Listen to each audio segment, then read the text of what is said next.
നമസ്കാരം. Linear regression, logistic regression അൽഗോരിതത്തെ പോലെ തന്നെ വളരെ ഇമ്പോർട്ടൻ്റ് ആയിട്ടുള്ള ഒരു അൽഗോരിതമാണ് സപ്പോർട്ട് വെക്ടർ മെഷീൻസ്. ചുരുക്കി നമ്മൾ SVM എന്ന് വിളിക്കും. ഇതിന് ഒരുപാട് ആപ്ലിക്കേഷൻസ് ഉണ്ട്. ഇമേജ് റെക്കഗ്നിഷൻ ആയിക്കോട്ടെ, സെന്റിമെന്റൽ അനാലിസിസ് ആയിക്കോട്ടെ, അങ്ങനെ ഒരുപാട് സ്ഥലത്ത് ഈ ഒരു അൽഗോരിതം അപ്ലൈ ചെയ്യുന്നുണ്ട്. ഇതിനെ ഡീറ്റെയിൽ ആയിട്ട് നമ്മൾ മനസ്സിലാക്കേണ്ടതുണ്ട്. അതുകൊണ്ട് തന്നെ 3 തിയറി സെഷനാണ് ഉൾപ്പെടുത്തിയിരിക്കുന്നത്. ഒരു സെഷൻ നമ്മൾ എക്സാമ്പിൾ പ്രോബ്ലത്തിന് വേണ്ടി മാറ്റി വെച്ചിട്ടുണ്ട്. അപ്പം ഇതിന്റെ ആദ്യത്തെ ഭാഗത്തിലേക്ക് എല്ലാവർക്കും സ്വാഗതം. എന്താണ് സപ്പോർട്ട് വെക്ടർ മെഷീൻ എന്ന് മനസ്സിലാക്കാനായിട്ട് നമുക്കൊരു എക്സാമ്പിൾ എടുക്കാം. ഡോഗ് വേഴ്സസ് കാറ്റ് ക്ലാസിഫിക്കേഷൻ. ഇതേ കോൺസെപ്റ്റ് നമ്മൾ മുന്നേ പറഞ്ഞത് തന്നെയാണ്. നിങ്ങൾ ആദ്യം കുറച്ച് ട്രെയിനിങ് ഡാറ്റ സംഘടിപ്പിക്കുന്നു. അതായത് കുറച്ച് കാറ്റിൻ്റെ ഇമേജ്, അതുപോലെ തന്നെ കുറച്ച് ഡോഗിൻ്റെ ഇമേജ്. അതാണ് നിങ്ങളുടെ ലെഫ്റ്റ് ഹാൻഡ് സൈഡിൽ കാണുന്നത്. ഇതിനെ ക്ലാസിഫൈ ചെയ്യാന്ന് പറഞ്ഞിട്ടുണ്ടെങ്കിൽ കൃത്യമായിട്ട് ഇതിനെ രണ്ടായിട്ട് തരംതിരിക്കുക എന്നുള്ളതാണ് ഇവിടെ നമ്മൾ ഉദ്ദേശിക്കുന്നത്. അപ്പം നിങ്ങളുടെ മനസ്സിലേക്ക് ഒരു പക്ഷേ ഈ രീതിയിലുള്ളൊരു ക്ലാസിഫയർ വന്നിട്ടുണ്ടാവും. പക്ഷേ ഈ രീതിയിൽ മാത്രമല്ല ഇത് ക്ലാസിഫൈ ചെയ്യാൻ പറ്റുക. ഇത് പല രീതിയിൽ ക്ലാസിഫയർ ഇമാജിൻ ചെയ്യാൻ പറ്റും. ഉദാഹരണത്തിന് ഒരാൾക്ക് വേണമെങ്കിൽ താഴെ കൊടുത്ത രീതിയിലും ഇത് ക്ലാസിഫൈ ചെയ്തുകൂടെ എന്ന് ചിന്തിക്കാം. ആ രീതിയിലും ഒരു അൽഗോരിതം നമുക്ക് വേണമെങ്കിൽ ബിൽഡ് ചെയ്യുകയും ചെയ്യാം. ഇവിടെയുള്ളൊരു ചോദ്യം, ഇതിലേതാണ് ബെറ്റർ എന്നുള്ളൊരു ക്വസ്റ്റ്യൻ ഉണ്ട്. ഇതേ ഡാറ്റ പോയിന്റ്സിൽ തന്നെ നമുക്ക് പല രീതിയിൽ ക്ലാസിഫൈ ചെയ്യാവുന്നതുകൊണ്ട് ഏത് രീതിയിൽ ക്ലാസിഫൈ ചെയ്യുന്നതായിരിക്കും നന്നാവുക എന്നുള്ളൊരു ക്വസ്റ്റ്യൻ ഉണ്ട്. ഒറ്റ നോട്ടത്തിൽ നിങ്ങൾ വിചാരിക്കും ഇത് രണ്ടും പെർഫെക്റ്റ് ആണ്, കാരണം രണ്ടും കൃത്യമായിട്ട് തന്നെ ക്ലാസിഫൈ ചെയ്യുന്നുണ്ട്. പക്ഷെ പുതിയൊരു ഡാറ്റ വരുവാണെങ്കിൽ, പുതിയൊരു കാറ്റിൻ്റെ ഇമേജ് നമ്മൾ കൊടുക്കുകയാണെങ്കിൽ അതിൻ്റെ ആ ഒരു പോയിന്റ് 2D സ്പേസിൽ എവിടെയാണ് കിടക്കുന്നതെന്നാണ് കാണിച്ചിരിക്കുന്നത്. ഈ രീതിയിൽ ആണ് ഇരിക്കുന്നത് എങ്കിൽ ഇവിടെ ചെറിയൊരു പ്രശ്നമുണ്ട്.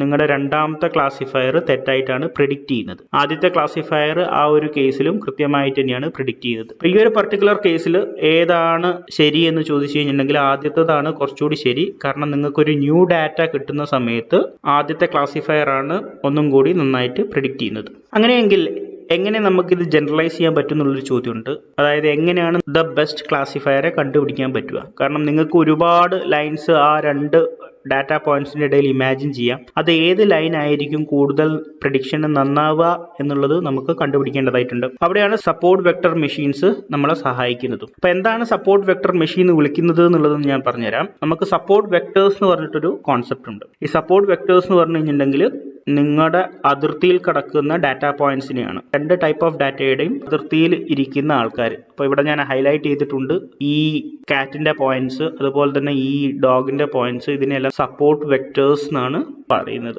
ഇവരാണ് എന്ത് തീരുമാനിക്കുന്നത്?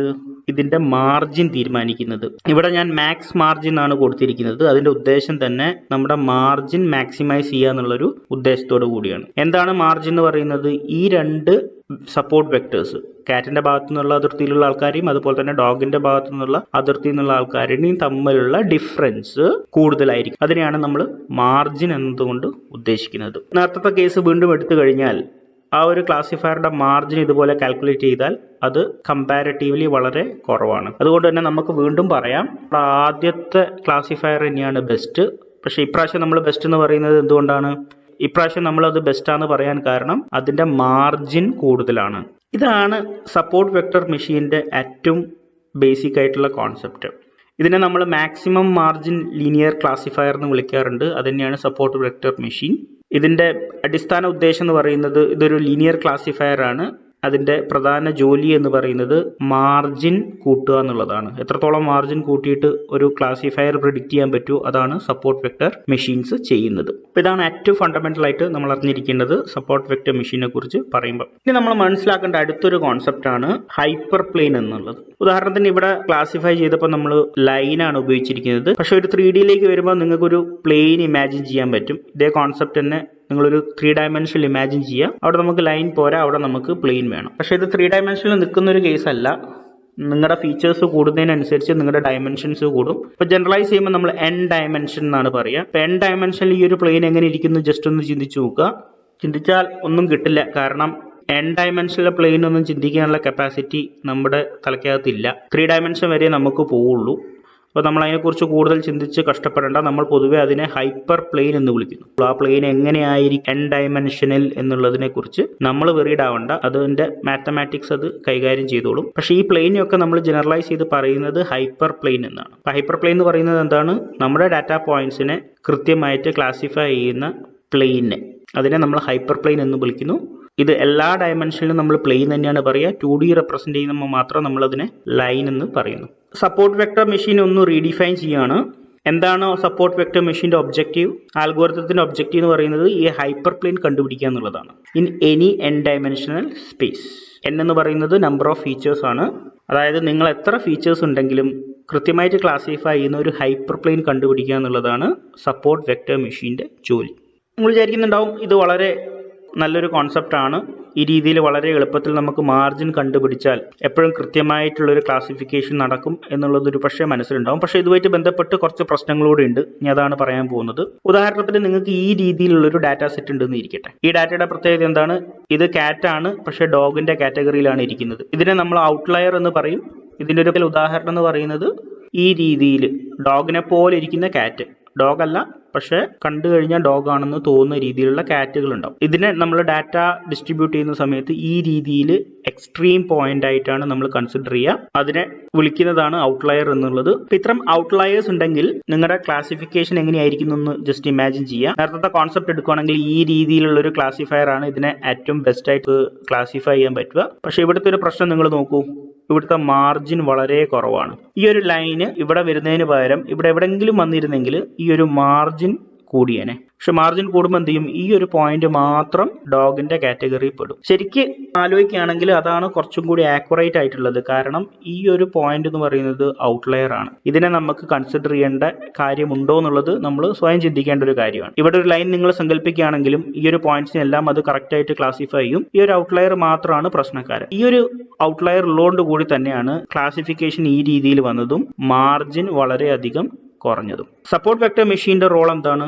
മാർജിൻ കൂട്ടുക എന്നുള്ളതാണ്. ഇവിടെ മാർജിൻ കൂട്ടണമെങ്കിൽ ഒറ്റ ഓപ്ഷനേ ഉള്ളൂ.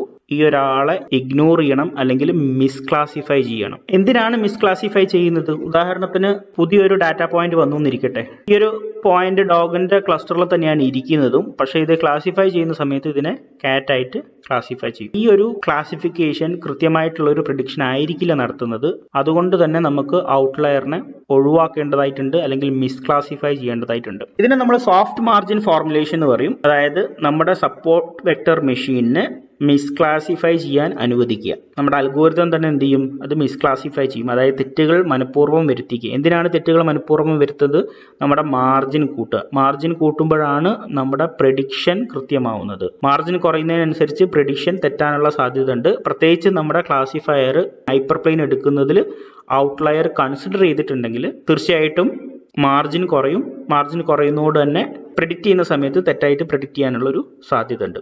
അതുകൊണ്ട് തന്നെ മിസ്ക്ലാസിഫിക്കേഷൻ അലൗ ചെയ്യേണ്ടതുണ്ട്. അങ്ങനെ അലൗ ചെയ്യുന്നതിനെയാണ് നമ്മൾ സോഫ്റ്റ് മാർജിൻ ഫോർമുലേഷൻ എന്ന് പറയുന്നത്. മിസ്ക്ലാസിഫിക്കേഷൻ അലൗ ചെയ്യണം. ഇത് എങ്ങനെ സാധിക്കും എന്നുള്ളൊരു ചോദ്യം കൂടി ഉണ്ട്. അതിനുവേണ്ടി നമ്മൾ പുതിയ ഒരാളെ ഇവിടെ നിയമിച്ചിട്ടുണ്ട്.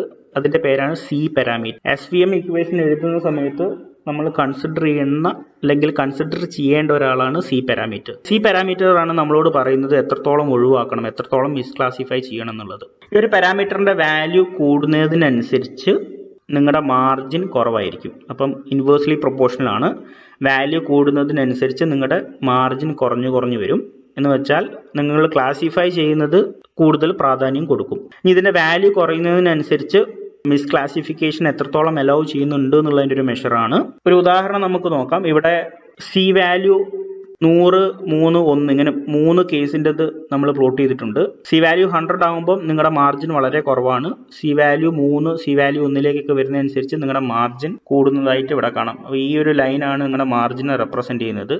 ഈ 3 കേസിൽ നിങ്ങളൊന്ന് ക്ലാസിഫൈ ചെയ്യുന്നത് എങ്ങനെയാണെന്ന് ശ്രദ്ധിക്കുക. സി 100 ആണെങ്കിൽ അതിൻ്റെ മാർജിൻ കുറവാണ്. അത് കുറഞ്ഞു വരുന്നതിനനുസരിച്ച് നിങ്ങളുടെ മാർജിൻ കൂടുന്നതായിട്ട് കാണാം. അപ്പോൾ ഈ സി ആരാണ് തീരുമാനിക്കുന്നത് എന്നുള്ളൊരു ചോദ്യമുണ്ട്. തീർച്ചയായിട്ടും ആരാണോ ഈ അൽഗോരിതം ബിൽഡ് ചെയ്യുന്നത് അയാളാണ് ഈ സി പാരാമീറ്റർ തീരുമാനിക്കേണ്ടത്. അത്തരം ആൾക്കാരെ നമ്മൾ വിളിക്കുന്നതാണ് ഹൈപ്പർ പാരാമീറ്റർ. അപ്പോൾ സി എന്ന് പറയുന്നത് ആരാണ്? ഒരു ഹൈപ്പർ പാരാമീറ്റർ ആണ്. ഇത്തരം കാര്യങ്ങൾ നമ്മൾ മനസ്സിലാക്കിയാൽ ഇനി അടുത്ത ചോദ്യം, എങ്ങനെയാണ് നമുക്ക് ഒരു കോസ്റ്റ് ഫംഗ്ഷൻ ബിൽഡ് ചെയ്യാൻ പറ്റുക, എങ്ങനെയാണ് അത് മിനിമൈസ് ചെയ്യുന്നത്? അങ്ങനെയാണല്ലോ നമ്മൾ ഇതുവരെ പഠിച്ച അൽഗോരിതംസ് ഒക്കെ വർക്ക് ചെയ്തത്. ഇപ്പോൾ ഇവിടെ എററിനെ കുറിച്ച് പറയുമ്പോൾ പ്രധാനമായിട്ടും നമുക്ക് 2 എറർ ഉണ്ട്.